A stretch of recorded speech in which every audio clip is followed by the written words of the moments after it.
In question number 4, we have a famous equation, van der Waals equation for a gas. This equation you will be studying in the gas chapter, kinetic theory of gases. In chemistry also this equation will be coming. Just now we have to deal with this equation in form of dimensions. Question is based on principle of homogeneity only.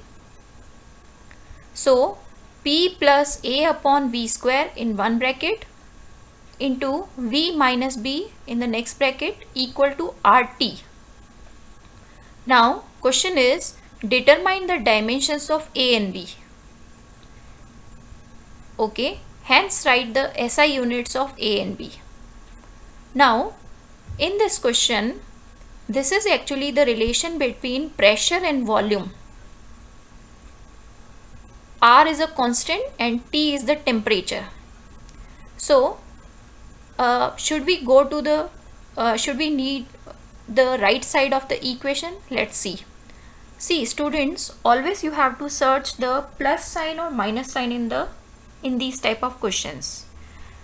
According to principle of homogeneity, if two quantities are in addition, then they have the same dimension. So this principle will help us to find the dimension of A and B. Okay, for in the first bracket, P is the one quantity and A upon V square is the second quantity, and they are in addition. That means whatever is the dimension of P, same is the dimension of A upon V square. So what we have to do, P dimension we have to equate with A upon V square. Now by cross multiplication, A quantity will be P into V square. Here P is pressure.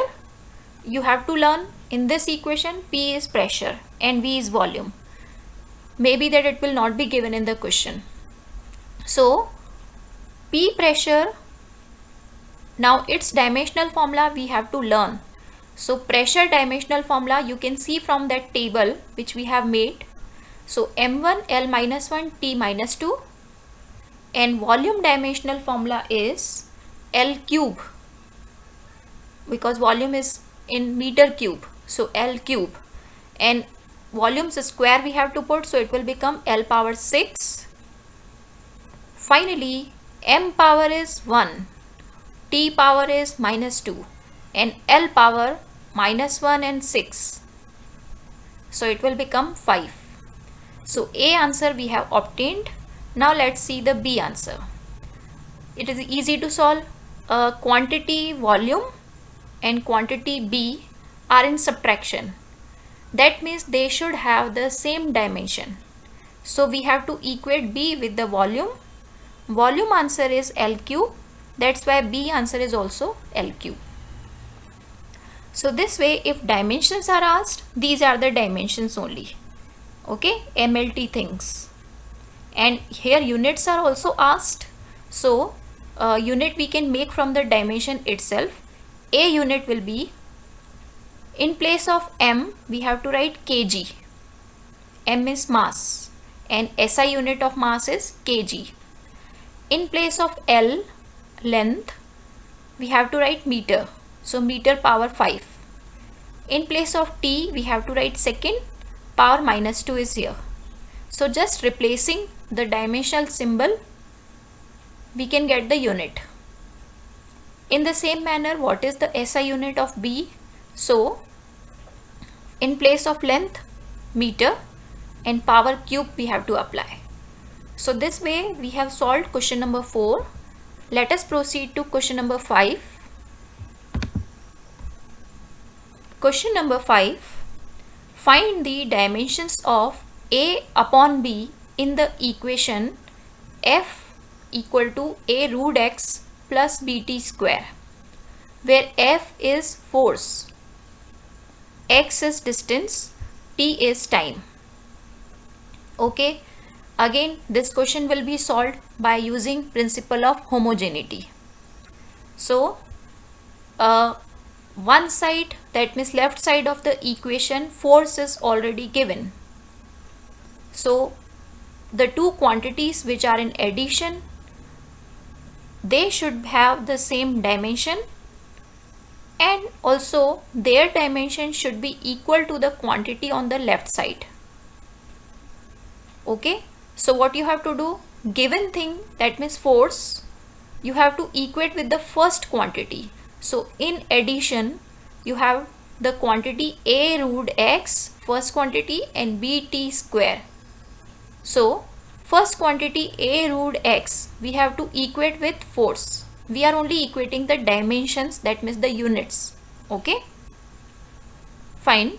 Now a we have to solve, so this root x should come in the denominator. Now we have to write their values. So force dimensional formula, I think by now you must have learned the force dimensional formula m1 L1 T minus 2.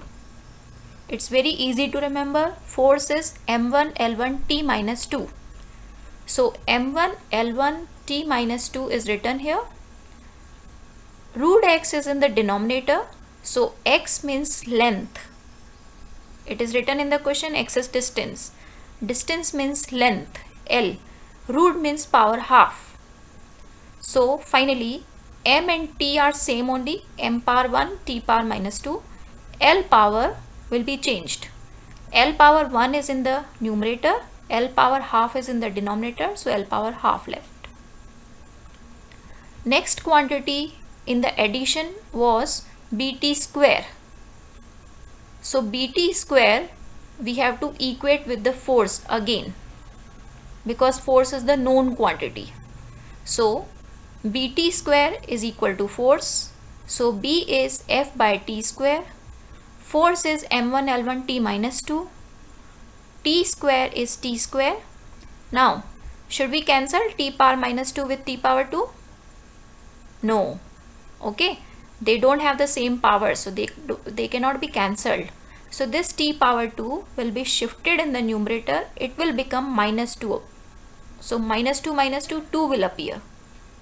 So t power minus 4 will become in the answer. Okay, so the answer of B is m1 L1 T power minus 4. Finally, we have to solve in the question A upon B.